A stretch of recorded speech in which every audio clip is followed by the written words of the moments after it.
nerd. Good job, nerd. Welcome to another episode of the premier podcast in strength and conditioning. Oh, thanks, Tex. Thanks for joining me. And not only joining me is John, it's our nutrition crew. What's happening? God, Tex, that wasn't awkward or anything. Hey, Rob. Hey, Samantha. Thanks for joining us. Hey, thanks for having us. All right, good. I'm excited that we get to bring our nutrition crew on to answer some questions from the hotline. So as you know, we have this thing called the Power Athlete Hotline, which is always hot. And it's aligned directly to the Brain Trust sitting at this table and across the screen where Sam and Rob are digging in. So if you have questions on nutrition, training, life, movies, obscure books and weird references, you can leave them at the Power Athlete Hotline, 929-464-464. 929-ING-ING. 0. So if you got questions, we got answers. So guys, we're going to wrap up a little nutrition today, and I think we have a question teed up. So why don't you get it out there, and we'll just hammer it to pieces. This is from one of our training feeds. So pulled from the training feed into the Power Athlete Radio experience. We're bringing this to life. We're so 2021. We're just pulling things out, throwing things out there, moving things around. Well, it's a third monkey athlete. So we want to empower the whole world versus just this small team of austere training individuals that are without a gym. You know, we're coming up on over a year. I know. By the time this episode drops, we will. Yeah, we'll have a year of third monkey under our belts. I mean, what was it? It was the day before St. Patrick's Day. We launched Third Monkey, March 16th. And I know this because, you know, the lockdown, the Rona hit us and all the bars were shut down. As you know, for me personally, St. Patrick's Day is by far my biggest day of the year. So I tell these guys, and they know, I'm undefeated on St. Patrick's Day. I've gone out since I was 18 years old. I've been in a million squabbles, fights, pushes, bars, locations, and I'm basically batting 1,000. I've never been thrown out of a bar. I've never been taken down. And I've thrown many bouncers out by the back seat of their pants and locked the door on them on St. Patrick's Day. To the point where I've had people be like, you got to leave. And I'm like, no, you're leaving before me and I'll throw you got to leave. Yeah. And so the joke is I'm undefeated on St. Patrick's Day.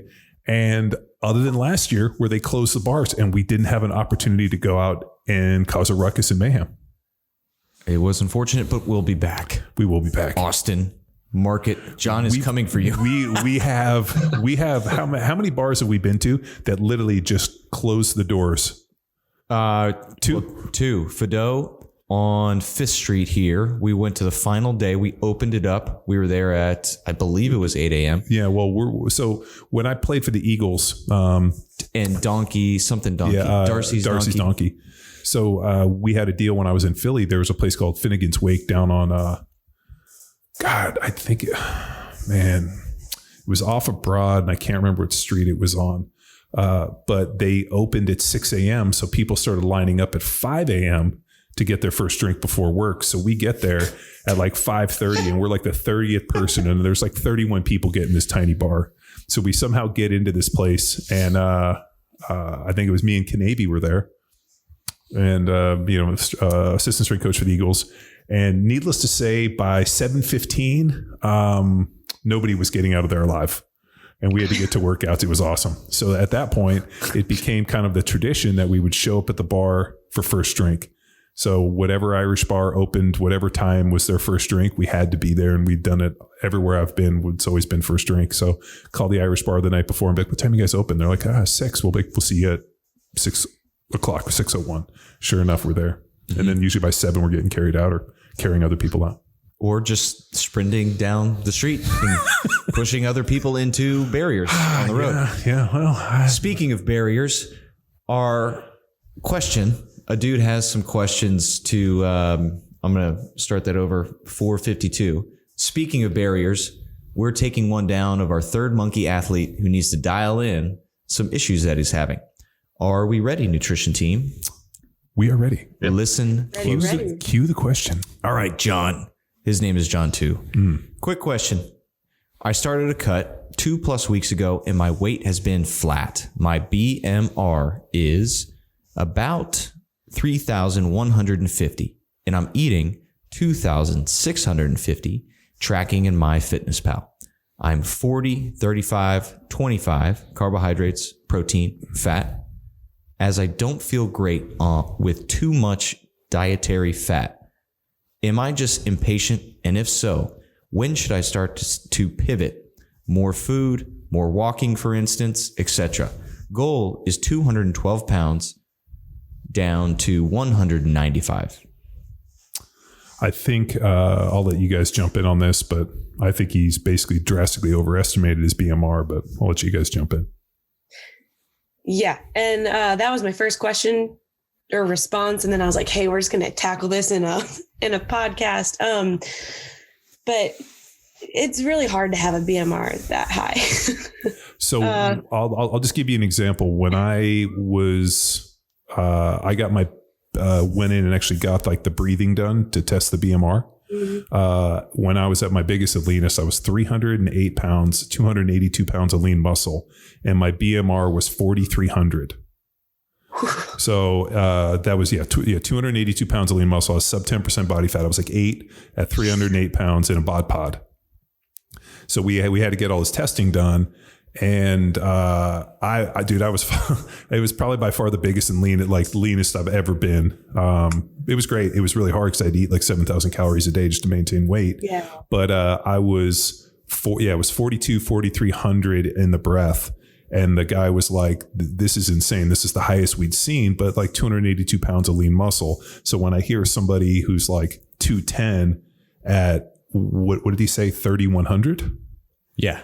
Yeah, I'm like, there's no fucking way. I'm from Jack Street. I got my BMR breath test, so I'm trying to dig that up. At that moment in time, I was 195, just doing simple field trunk stuff, and it was 2,000 something. But I mean, on average, and all those BMR calculators are all over the place.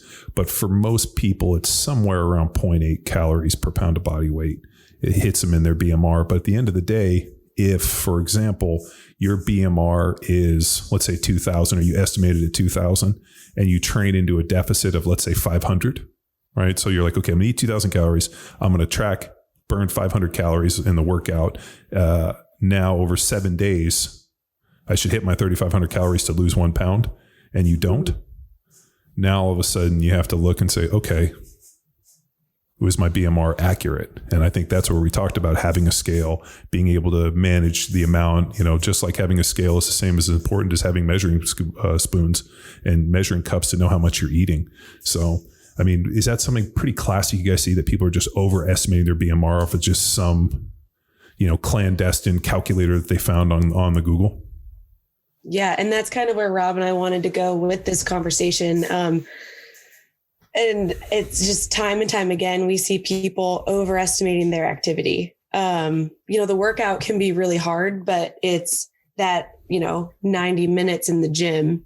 You're not doing that all day. You're sitting at your desk, typing on the computer, hanging out on Zoom, watching Netflix. Your steps are at 3,000 for the entire day, so there's just a lot more. So even if the workout feels really challenging, you're probably not, unfortunately, burning as much as you think you are. So then you overestimate what you need to eat. And even if you clean it up, you're really not going to see any change on the scale. So would it make sense for somebody to have some form of trackable? Like I wear a Garmin watch. Just because I think it's interesting for me to not only track steps, but I also like to see, the pulse ox and some of the other things. But what I throw on a chest strap when I work out so I can actually track my calories burned over the course of a day. Do you think that's something pretty valuable for people to see, where it's like, hey, I'm pretty consistent? Like I ran into this with the Whoop band, and part of the reason why I don't wear a Whoop band and I don't recommend them to people was I was consistently wearing the Whoop band for a year. And some days I would burn as many as for the Whoop up to 9,000 calories. And I was eating 3,000 calories. So I did that for like 2 weeks. I was burning like 7,000 to 9,000, eating 3,000, and didn't lose a pound on the scale. And you're like, I should have lost 40 pounds. Yeah. And so like at the end of the day, you're like, okay, is the wearable off, or am I, not accurate in how I'm doing, So, I mean, I think there's just a lot of variables, but at the end of the day, if you can weigh yourself and weigh the food and have a good idea of the amount of exercise that you're doing, you have a much better chance at getting into that right direction. Yeah. And the wearables are weird, and Rob, jump in whenever, but I like them for steps, and just, again, like you can go onto your Garmin app and kind of look at your averages, or be like, oh, wow, how did I sleep last night? Crap. Yeah, I was up 3 times with the baby, or, I felt really unrested. But I think something, and this could go off on a deep tangent, but we rely so much on wearables and tracking and logging things in MyFitnessPal and Train Heroic and whatever, like taking the time to actually feel and like, am I hungry? You don't need something to tell you that you didn't sleep well, right? Like, so sometimes journaling can be more effective than like relying on a watch to tell you you slept like shit. Does that make sense? Well, I'll tell you, part of the reason I stopped wearing the watch at night was because it was stressing me the fuck out. Where like all of a sudden I'd look and I'm like, my kids, I think, have something innate within them where they'll wake up and be like, I bet your dad's sound asleep. I'm going to wake him up. Like my son, I love him. Like I could squeeze him to pieces because I love him so much. But God damn it, he'll come in and be like, I got to go pee pee. Be like, okay. And then be like, can you come with me? And you're like, oh God. And so there you are at 3 a.m. and he's like sitting there, like he'll like stand up and like look over his shoulder to make sure you're there. And I'm like, okay, you went. All right, good. And they put him back in bed. And I'm like, then like the other night I had, my one daughter came down and said it was too hot upstairs. So I went upstairs and turned on the AC for her. Come to realize she had, they sleep in bunk beds. She had basically covered all 4 corners of her bed with flannel blankets to like create like the illusion of like her own room. And then she wondered why it was 100 degrees in there. I was like, this is the shit I got to deal with. So there I am at 2 a.m. ripping out blankets, trying to like create a better environment for her. But yeah, so I'm sure you guys have a million of these, and Sam, you got them all in your future. So yeah, very excited. Yeah. So I think as we're kind of talking about this guy in this situation, I think one of the other things beyond his potentially overestimating his BMR is how closely is he tracking his food? Because typically people can overestimate what they're eating by up to 50%. So, again, if you're not losing, you're probably not in a deficit. So I would also look there too. Like, are you tracking things as specifically as you think you are? And I think what Sam was saying earlier too about being in tune with yourself, right? Am I hungry? Am I full? Those types of things are things that are super important. And I think judging by some more information from this person too, it seems like he's been kind of up and down over the last several months. And his body just probably needs a break from some of that to reset some of these things, to understand hunger, understand fullness, and to really kind of figure out is he really where he thinks he is, I think. And to paint a picture of the training, we got to pause after Rob just to let Zoom dial in. Rob, future, if you got headphones, rock them. Maybe we throwing that off. Okay. To Travis, 3, 2. To paint the picture of training, we mentioned this is a third monkey athlete, and this is about 60 minutes of physical activity with an extensive trunk warm up, probably 10 to 15 minutes, and then a couple strength series. So good 30 minutes of BFR, internal BFR, into some strength ranging anywhere from, 35 up to 135 pound primal movements, and then some classic bodybuilding with cinder blocks. That's just third monkey style. So good 60 plus 70 minute workout, a good pump, but fitness for sure versus any formal barbell strength and hypertrophy work. Well, if you look at, calories burned, and they've done some pretty fascinating studies when they look at like lifting heavy weights and the extension of what that does to your metabolism over time. Being able to go out and be able to have a kind of a mix and, be able to develop some stuff on an aerobic base. And I always think it's funny whenever people ask me and there's a funny advertisement on YouTube for the dude. It's like, cardio doesn't burn fat, it burns calories. Oh, I get that one. Oh, I hate that guy. So douchey. Well, he's on the podcast next week, John. Yeah, okay, well, he's great. We love him now. Kidding. But like that's no shit. Cardio doesn't burn fat, but we know that it's helpful to get you into caloric deficit. So I remember years ago talking to Dr. Tom about this, and he's like, if you could accurately figure out somebody's BMR, basal metabolic rate, and then allow them to train into that deficit, it's pretty easy to get people into shape. The problem is it's so hard to pinpoint the BMR. Without, pretty extensive tooling for it, like the breath machine and some of the other stuff. So there's just not really a good calculator, a good way to know. But for our individual, if he's higher than Willie Nelson, if he thinks that at 210 pounds, his BMR is 3,100 calories, I'm just telling you, there's no fucking way. So he's probably about a BMR of somewhere around maybe 1,800 calories. And I bet you if he were to eat 1,800 calories and then do his training into it, he would probably see the results he's looking for. But unfortunately, he's probably going to be real hungry, which that was another one. And I remember I've only met one client who was able to lean out and get shredded without ever being hungry. So, I mean, every person I've ever worked with where they got really shredded were like, no, I was hungry. I was hungry a lot. And I just had to kind of either drink some water or just deal with it or drink iced tea or find a way to kind of curb the hunger. But the air. Yeah, like, and it's kind of interesting that people are like, oh, I want to lose weight, but I don't ever want to be hungry. I'm like, I want to be strong, but I never want to lift heavy weights. Like, I think one other thing about this particular situation, and I think it's pretty common too, is that he kind of mentions about maybe not being as strict on Saturday and Sunday. And I think the weekends are killers for people. It's kind of this, this magical place where food doesn't count and calories don't count on the weekend and alcohol doesn't count and your lattes don't count and all these things. So I think when someone is really trying to lose weight and they do really want to cut, then they do have to be aware that the weekends count too.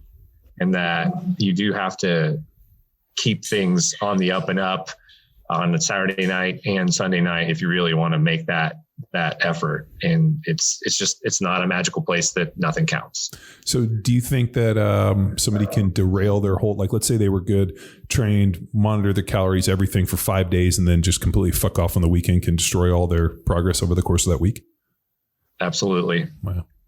So that's probably pretty accurate. And how does that set them up? Like, we understand the term hangover, but is there like a food hangover that translates into the following week? Well, I'll tell you this. The other trick that I told people, especially when I've worked with people that were trying to get shredded and leaned out, I told them, like, dude, if you're going to drink alcohol, one drink and don't have food near it.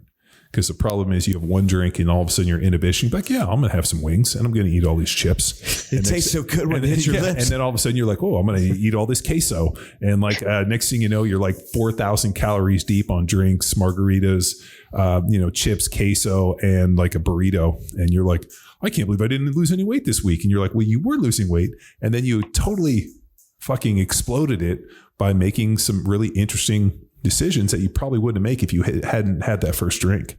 So alcohol and bad decisions go hand in hand, as they should. Sure. Yeah, they do. As they should. He mentions one thing that I'm interested in learning more about. I don't feel, so he's 25% dietary fat. And then, quote, I don't feel great on too much. You know what? That's a pretty interesting thing. I've Paul Carter, for example, when we were up hanging out with Paul Carter, which we just launched his podcast, he's a guy that doesn't do well. He's like, I just don't do well on a lot of dietary fat. I tend to do better on lower fat, higher carb diets. And so I think there was a really interesting thing where, and this was probably, started in maybe 2007, 2008, where all of a sudden there was this idea that, carbs are evil, and it's like, everybody was on a low carb, higher fat diet. And I'll tell you this, none of the research supports, like, all things being equal, the outcomes are pretty similar when you look at like total caloric load between low carb, high carb. it just comes down to what you can adhere to. And if you can stay in caloric deficit, you tend to get there. And I kind of always hoped that there was just like some magical macronutrient that didn't make you have to worry about total caloric load. Like I'd also eat low carb, but I can still eat the same amount of calories and I'll be shredded. And unfortunately, that magic isn't there because like we said, nutrition isn't magic. It's probably a lot more math and just consistency. But I think Robbie brought up a great point that somebody's weekend bender or, hey, I'm going to go out and I've worked good 5 days. And now Sam brought it up. Now all of a sudden I feel entitled. I feel like this is owed to me that I can go out and do this. Next thing you know, derails it. And how many times do you guys see that with your clients and being like, hey, we were making great progress. What happened? Oh, I went out and had a few mimosas. And next thing you know, we had a huge brunch. And now all of a sudden I'm totally off the wagon. Yeah. A lot, actually. It happens a lot. It happens a lot. And then people feel guilty and then they're stressed and then it's hard to jump back in. And it almost feels like when they're talking to me and Rob that they're apologizing, like a kid that stayed out too late or stayed out past curfew. And at the end of the day, hey, I'm here to help you. We're here to support you. We're not here to parent you, but you're also not going to get the results you want if you keep justifying extreme behaviors, or save it all up for one meal. So if you can save your calories and macros for one meal. So if hey, I've been feeling pretty depleted during the week. I just want, I don't know, Thai food or I don't know why that's the first thing to come into my mind. I love Thai food. Like as soon as you said Thai food, I was like, yes. Reese's Puffs, just throwing that out there randomly. I'm going to eat half a box of the family size Reese's and don't Puffs. fucking judge me, you sons of bitches. So, I mean, that's a pretty good strategy. Like if let's say you've been great over the course of like Monday through Friday and Saturday night you're going out. Does it make sense to be like, I'm going to get up and work out and maybe I'm going to fast. And then, hey, if I got 2,000 calories, I'm just going to go ham and eat them in that one meal. And that way I can still stay under my caloric deficit. I support that. Yeah, I'm just throwing it out there because that's exactly what I do. Like, I'm like, fuck it. I'm just not going to eat on Saturday. And then we're going to go out and smash it on Saturday night. It's like a financial budget, right? I mean, you've got to plan for it, right? I mean, if you have to plan for things. You have to know you're going to do these things. You can't just off the cuff go, hey, I'm going to go have Mexican food, but the rest of my meals were the same as they were Monday. My breakfast was the same as it was Friday. My lunch was the same as it was Friday, but my dinner wasn't the same. I went crazy on Mexican food, but it's a financial budget. You got to take it from somewhere. If you plan for it, then you're going to be okay. Right. And it's like one meal won't kill you as long as you plan for it. It's just if you have it in the context of the other meals as well. Like if everything else is the same, you eat the same things for breakfast and lunch, but your dinners go crazy, then you've just increased what you're trying not to do. Right. And sometimes going out to Mexican food or pizza or whatever, you're doubling and tripling what you're supposed to eat in a day. Yeah. What are some dangers? What are some dangers of drastic reactions? So we put value on preparing, and Rob, you have your food prep blog on powerwithethq.com. Shameless plug. What are some drastic measures that people now should avoid that they didn't prepare? Oh crap, I went to Mexican food, Modelo's and enchiladas galore. Well, what are some drastic things that they need now to avoid? Well, I'll tell you this, and from my point of view, where people fuck themselves is on carbs. So if you're going to overeat something, overeat protein. So they've done some really amazing protein refeeding studies where they've taken people that were, like fed them a certain amount, had a pretty consistent, and then overfed them protein. And actually those people have lost weight the next day. So protein has a thermogenic effect. So if you're going to go smash something and you want to like eat extra, or you're going to, go out and go ham, order like the 40-ounce steak instead of the 20-ounce steak, opposed from like the whole bunch of bread or maybe a bunch of drinks. So I always recommend to people, if you want to overeat on something, overeat on the protein piece. But unfortunately, I would gladly eat that monster steak. But also you put a big bowl of chips out there to the point where if you're going to put chips down, I'm like, just take these motherfuckers or put them at the other end of the table where the kids are. Cause I'm not eating I don't want to even be close to these things. Cause I have one chip. I want to eat the whole bag. Yeah. True. That's true. Well, so now, okay, we went to Verde's. John and I got this big ass pork chop. We avoided the chips, but still we were in excess. Do we want to fast on Sunday now? Like, what are some things that we can take action intelligently following a bender? I think the interesting one, assuming that you don't have really shitty sleep or had whatever it looks like, I think you got to get up and weigh yourself the next day. If, like, let's say, for example, you're like, hey, I was great Monday through Friday. I decide to like fast on Saturday and then I'm going to go out and smash it.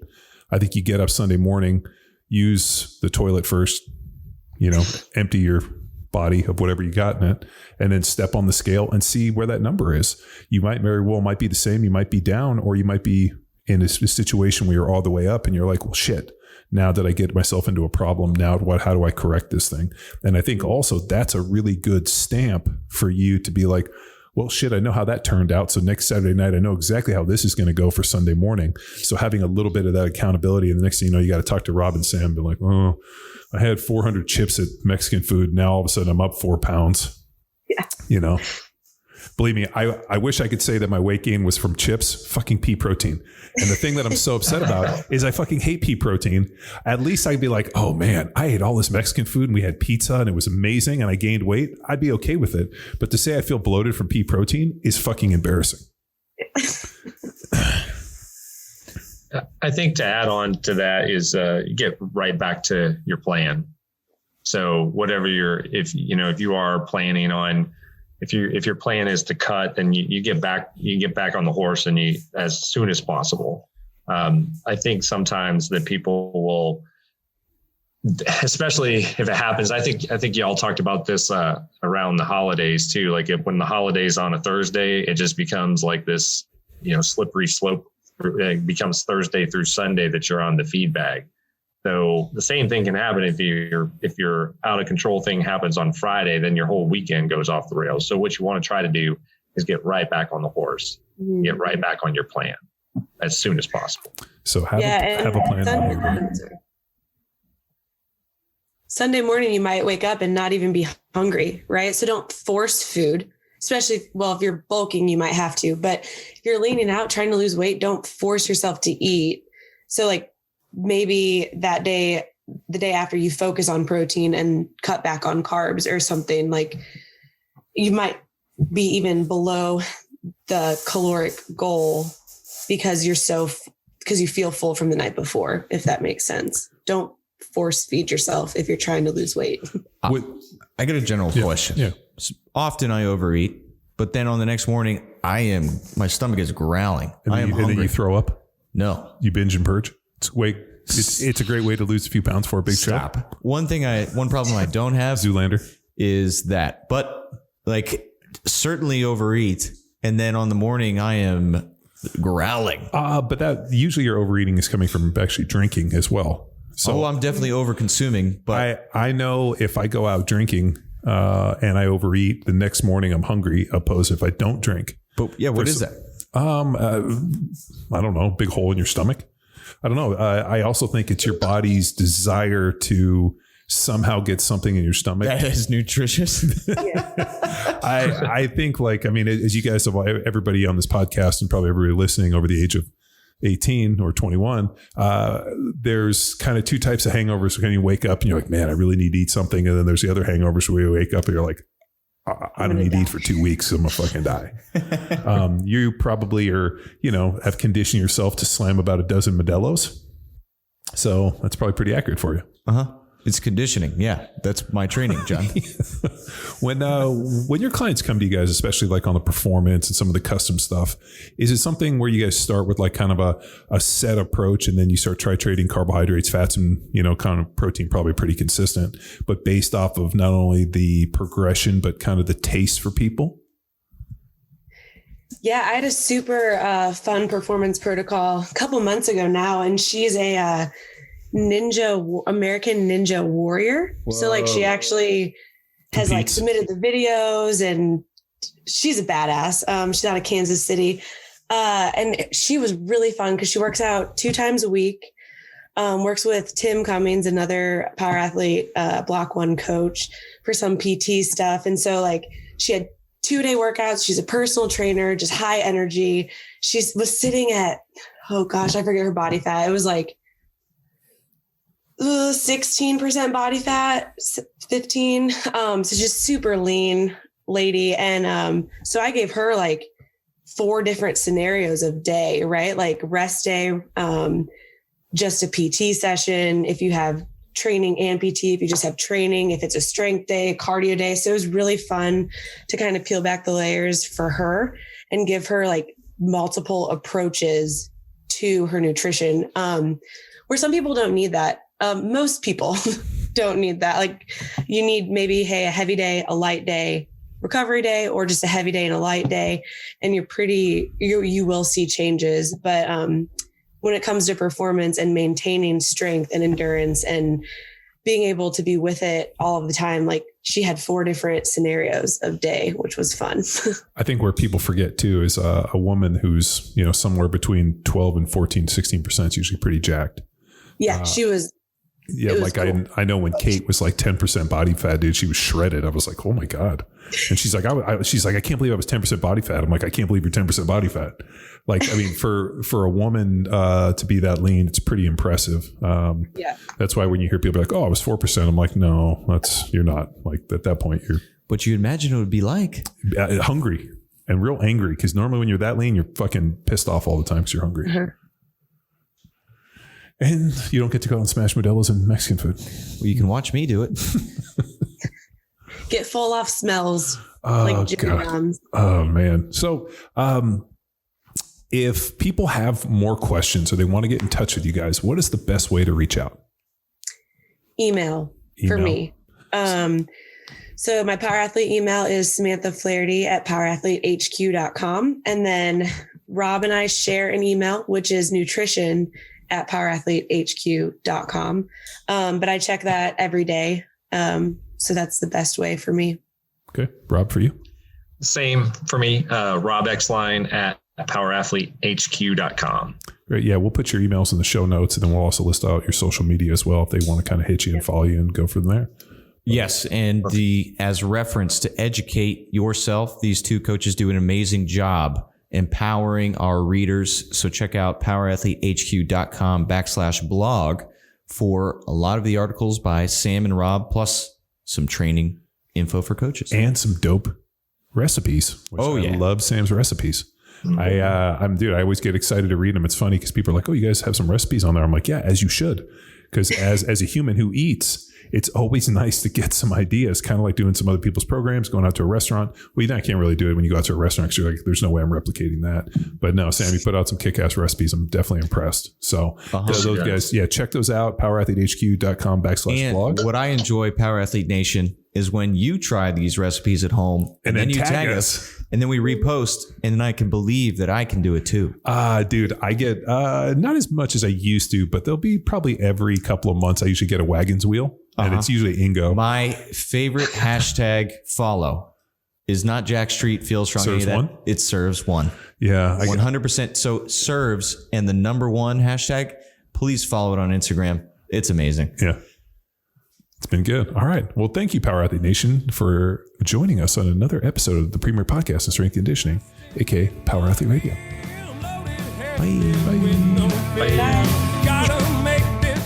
Now it's time for you to empower your performance. Head to PowerAthleteHQ.com/training to choose from a number of programs to meet your specific performance goals. And if you like to break a mental sweat too, visit academy.PowerAthleteHQ.com and become a real stakeholder in you or your athlete's success. Until next time, bye!